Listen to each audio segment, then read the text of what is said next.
You are no longer useful to us. My boss laughed after 8 years of putting everything into my work. I smiled politely and handed over my laptop. While they escorted me out, I said, "Good luck with the investor tomorrow without me." As the elevator's doors closed, I watched the countdown begin. System failure in 9 minutes. 8 years. That's how long I gave to Escorted Solutions. 8 years of early mornings, late nights, missed holidays, and skipped birthdays. I was their top systems architect, the one they called when everything was on fire. And somehow, I always found a way to put the flames out.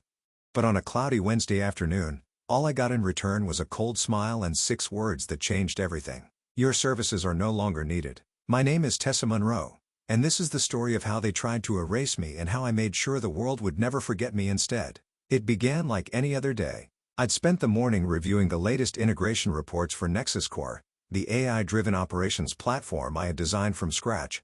It was finally ready, stable, smart, and days away from its investor launch. Months of sleepless nights had gone into fine-tuning every line of code. This wasn't just a product, it was my legacy. Around 3:15 p.m., I received an email marked urgent, a meeting with Charles, the CEO, and Human Resources. No subject line, no context. That's when my chest tightened. I grabbed my laptop and walked down the glass hallway. On my left, the development lab still buzzed with the sound of servers, my servers, the ones I built and configured to run our core infrastructure. On my right, I passed the framed photos of company milestones.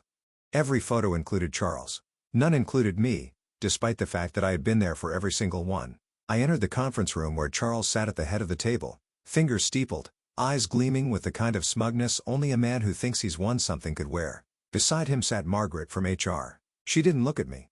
"Tessa," Charles began, like he was reading off a script, "we appreciate everything you've contributed, but we've decided to take the company in a new direction. Effective immediately, your role is being dissolved. No warning, no gratitude. Just corporate jargon layered over betrayal." I kept my face still. I had learned long ago that silence unsettles people more than rage. "Of course," I said evenly. "Would you like my laptop now?" Margaret blinked, surprised at my calm. "Yes," Charles said with a satisfied nod. "That would be ideal." I placed it gently on the table and stood. 2 security guards were already waiting outside the door. As they flanked me, I turned to Charles one last time. "Good luck with the investor meeting tomorrow," I said with a small smile. "Without me?" He raised an eyebrow. "We'll manage." I smiled wider. "Let's hope so." As the elevator doors closed, I watched Charles disappear behind the brushed steel. And then the countdown began. System failure in 9 minutes. What he didn't know, what no one knew, was that Nexus Core had a built-in integrity failsafe triggered only if my credentials were removed from the system.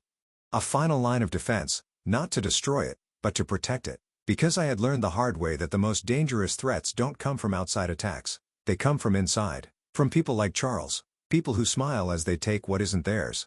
6 months ago, I'd noticed strange server pings late at night when no one was supposed to be logged in. Files being copied, logs being altered. I traced them back to an account tied to Charles' executive assistant. I kept quiet and started building an invisible security shell around the core system. Something no one else could see, let alone understand. It wasn't sabotage. It was insurance. They thought they were cutting me out, but they were cutting out the only person who understood how Nexus Core really worked. The elevator opened to the lobby. I walked out carrying a single cardboard box, photos, a potted succulent, and a USB drive that held nothing they would expect but everything they needed. I wasn't angry. I wasn't even surprised because betrayal, when you've seen it coming, doesn't sting the same way. Outside, the sky had darkened, mirroring the storm brewing inside Escorted Solutions. And while they toasted their short-lived victory upstairs, 9 minutes ticked down toward the moment they'd realized what they had really lost. The architect, the brain, the one who built everything, and the only one who could fix what was about to break. 9 minutes, that's all it took. At minute 1, the system registered a critical authentication error. By minute 3, internal processes began to loop. At minute 6, the dashboard started flooding with anomalies. Nexus Core's AI flagged multiple subsystems as unstable. Red warning boxes blinked on every engineer screen. And by minute 9, the platform crashed. Not just a typical crash, the kind of meltdown that made even the bravest IT leads freeze in horror. Investors were scheduled to view the demo the next morning, but the system was in total disarray with no clear way to bring it back online. I imagine the moment Charles realized what had happened, how the smile slipped from his face, how the illusion of control shattered, but I wasn't there to see it. Instead, I sat on the couch in my small apartment, sipping chamomile tea like nothing had happened. The television played some reality dating show I barely paid attention to. I let the background noise fill the silence while I stared at my phone. Nothing yet. But then, at exactly 5:12 p.m., it rang. Unknown number. I already knew who it would be. "Tessa, it's me," came a rushed voice. It was Eli, Ashridge's lead systems engineer, one of the few people at the company I actually respected. "You didn't hear this from me, but the system's down. Completely. Charles is freaking out. They think it's sabotage." I smiled. "And what do you think, Eli? I think you built something too smart to be handled like that. And I think Charles is finally learning what happens when you burn the person who holds everything together."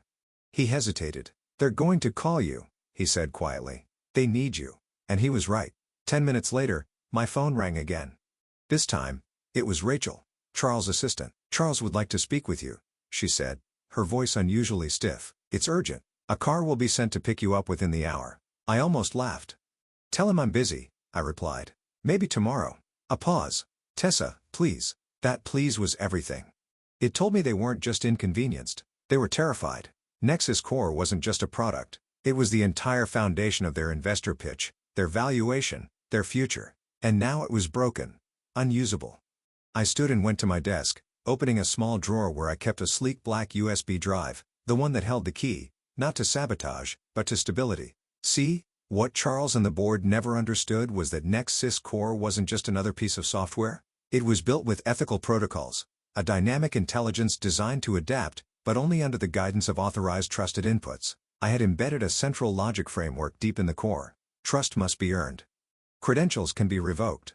Loyalty cannot be faked. When they removed me from the system, they triggered a breach of protocol. The AI interpreted the removal of its architect, me, as a potential hostile event, and it responded exactly as it was programmed to do: protect itself. Quarantine suspicious commands, shut down dangerous inputs.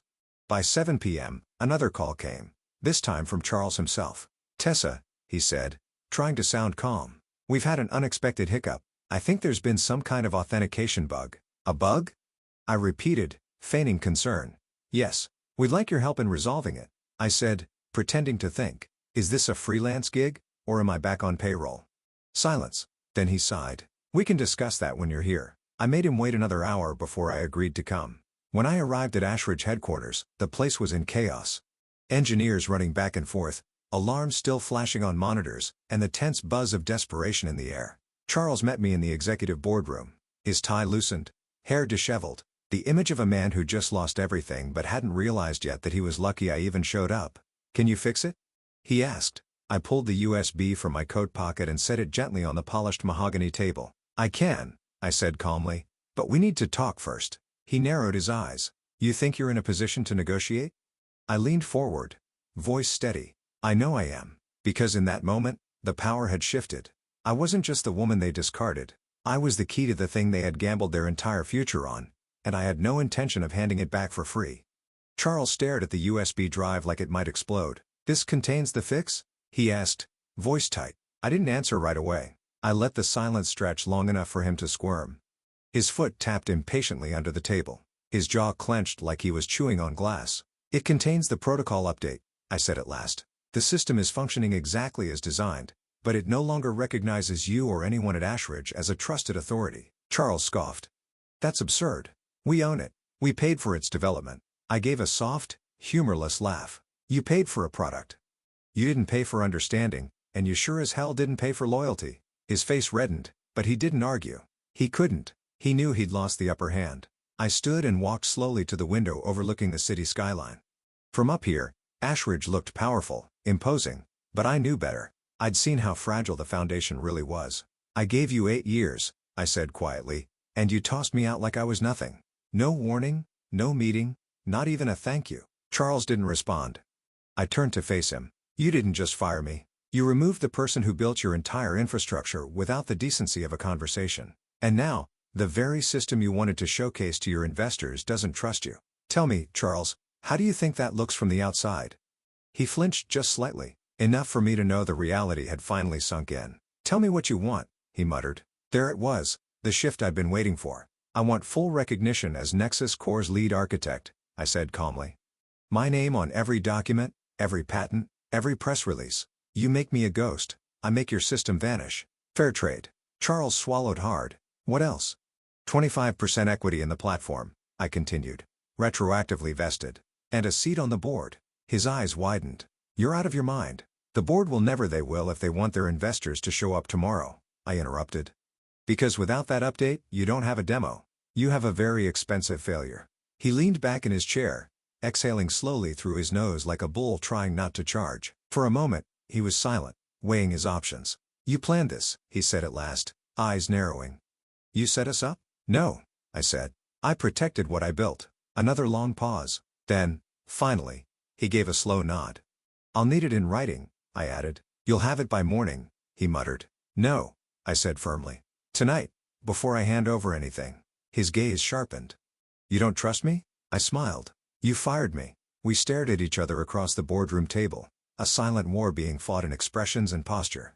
Eventually, he stood up and motioned to Rachel, who had been quietly waiting outside the glass door. Call legal, he said. Now. It took 3 hours. They drafted the paperwork, emailed it to my attorney, made the necessary edits, and returned it with digital signatures. I didn't even blink when Charles tried to reduce my equity from 25 to 20 in the third draft. I simply stood, took the USB, and walked toward the door. If the paperwork doesn't match exactly what we discussed, I said, pausing with my hand on the doorknob, the system will stay down, and so will your company. Rachel handed me the corrected version 5 minutes later. With the contract now legally binding, I returned to the table and pushed the USB drive toward him. This will restore system trust protocols and reinstate full function, I said. But it'll also initiate an oversight loop that reports all administrative changes back to me. From now on, if you try to sideline me again, Nexus Core will know, and it will act accordingly. Charles looked at the drive as if it had just grown fangs, but he didn't argue. He simply nodded and whispered, understood. I turned to leave, my heels echoing on the cold marble floor. Just before I reached the elevator, Charles called out, Tessa. I paused. You could have burned us to the ground, he said quietly. Why didn't you? I glanced over my shoulder. Because I didn't build Nexus Core to destroy things. I built it to protect them, including myself. And with that, the elevator doors closed once again. But this time, I wasn't being escorted out in disgrace. This time, I was ascending. The next morning, I walked into Ashridge Solutions through the front door. Not with a visitor badge, not flanked by security, but as a returning architect with a signed agreement in hand and a digital trail of my reinstatement filed with HR before dawn. People looked up from their desks as I passed. Some surprised, some cautious, others visibly relieved. Eli greeted me near the dev pit with a look that said everything he couldn't say out loud. You really did it, he whispered. I'm not here for revenge, I replied. I'm here to make sure no one touches Nexus Core without understanding what they're holding. But the truth was, I didn't entirely believe that. There was a part of me that did want revenge, maybe not in fire and fury, but in recognition, in being seen. After 8 years of invisibility, there was a certain thrill in walking the halls like I belonged there and knowing that everyone else now knew it too. Charles didn't look at me during the investor demo. He gave the usual corporate spiel, future of automation, adaptive security, scalable intelligence. But when he introduced Nexus Core, his tone shifted. And now, he said, forcing a practiced smile, I'd like to introduce the system's original architect, our co-lead developer and strategic advisor, Tessa Monroe. There it was. Not just a mention, but a title. Acknowledgement. Validation. The room full of investors turned their attention to me as I walked to the front. Good morning, I began. What you're about to see isn't just a platform. It's a system designed to think, adapt, and most importantly, protect, not just against external threats, but internal ones. Nexus Core isn't reactive. It's predictive. And above all, it remembers who helped build it. That line earned a few raised eyebrows. I didn't care. I wasn't there to be subtle. We ran the demo. Nexus Core neutralized 5 complex simulated threats in real time. No errors, no delays, not even a flicker. After the final test case completed, the room erupted into excited murmurs. A few investors approached Charles already discussing numbers. Others came to me directly asking about scalability, expansion, partnerships. For once, they saw the brain behind the brilliance, not just the brand. Later that afternoon, Charles called me into his office. You made an impression, he said without looking up from his screen. I wasn't trying to impress, I replied. I was doing my job. He finally looked at me tired, but sharper than I'd seen him in weeks. Some of the board members think we should keep you more involved, officially. I raised an eyebrow. And what do you think? I think you're dangerous, he said, voice flat, but necessary. I smiled.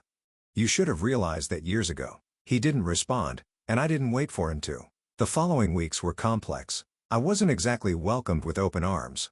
There were murmurs and meetings. Some people thought I'd blackmailed my way back in. Others avoided me entirely, unsure of which version of the story to believe, but I didn't need their approval. I had something more important: access, oversight, and proof that I belonged. One afternoon, while reviewing audit logs, I noticed something strange. Nexus Core had flagged multiple access attempts from restricted admin accounts days after I'd returned. All of them were traced to the same department, finance. I dug deeper and found partial downloads of source code documentation, encrypted, fragmented, but unmistakably mine. I confronted Charles the next morning. "Why is someone in your finance team trying to duplicate core files?" I asked, dropping a printed log summary on his desk. He barely glanced at it. "I don't know, but I'll look into it." "No," I said, voice low. "I will." That night, Nexus Core sent me a high-level threat notification. Internal breach, risk level, critical. The system had recognized a new pattern, one I hadn't anticipated. Someone was trying to clone the platform, not destroy it, not alter it, but copy it quietly, subtly, to spin it off perhaps under a different name, one without me attached to it. Charles had signed the agreement to bring me back, but someone else still wanted me gone, this time without the theatrics. They hadn't learned the first time. But this time, I wouldn't just defend myself. I'd defend everything I'd built. And this time, I wouldn't be alone. The first rule of working in tech: trust the system, not the people. I learned that the hard way. Nexus Core had always been more than just a piece of software. It was my creation, my blueprint for intelligent protection. But now it was whispering to me in warning tones. Someone inside the company was trying to replicate its code quietly, persistently, and they were close to succeeding. The audit logs pointed to a series of encrypted data requests routed through VPN masks and disguised admin credentials. But what the intruder didn't realize was that Nexus Core didn't rely solely on access logs. It observed patterns, behavior, frequency, anomalies, and whoever was doing this wasn't careful enough. They worked after hours between 2 a.m. and 4 a.m., always accessing the same folders, the same strings of code that linked to the system's neural prediction engine, the part of Nexus Core that allowed it to learn and adapt, the heart of it. I set a digital tripwire. Nothing obvious, just a line of bait code nested within a documentation packet. Useless on the surface, but when touched, it triggered a silent alert that routed everything directly to me. At 2:41 a.m. that Friday morning, someone took the bait, and when the ping came through, I froze. The access credentials weren't random. They belonged to Rachel, Charles' executive assistant, the same Rachel who had called me that night after I was fired, the one who stood silently outside his office as I negotiated my return, the one who had smiled at me every morning since, like nothing had ever happened. Only now, I realized that smile had always been hiding something. The next day, I requested the full access logs tied to her account. What I found was damning. Over 40 unauthorized code pulls over the past 6 weeks, multiple download attempts masked as internal audit requests, 2 outbound data transfers sent to an unlisted domain address. But here's the part that made my blood run cold. The domain she was sending the files to didn't belong to a competitor. It belonged to Escorted Ventures, a shell subsidiary I had never heard of, but one that Charles had quietly created 3 months prior. I cross-referenced the address with our internal filings. Escorted Ventures listed Charles as the primary executive officer.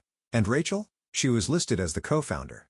They weren't just trying to push me out again. They were trying to spin off Nexus Core behind my back, package it under a new name, strip my name from the patents, sell the clone to investors while keeping the original running just long enough to cover their tracks. This time, it wasn't corporate greed. It was theft in broad daylight. But they forgot one thing. I built the system to fight back. That night, I activated Phase 2 of the protection protocol, a kill switch hidden in the secondary authentication layer. It wasn't destructive, but it was disruptive. Every time unauthorized code was accessed, the system would flood the intruder's session with false data. Lines of fabricated algorithms, scrambled version histories, and decoy prototypes designed to look real but lead nowhere. To a thief, it would appear as if the crown jewels had been stolen. In reality, they were holding glass, and I was about to let them choke on it. The next morning, Charles summoned me to his office. His face was pale, jaw tight. "We need to talk," he said. "No greeting. No pleasantries." "I assumed we would," I replied, stepping inside. He held up a tablet and rotated it toward me. On the screen, a chaos of code, broken strings, misfired scripts. What once looked like the neural engine now looked like corrupted data.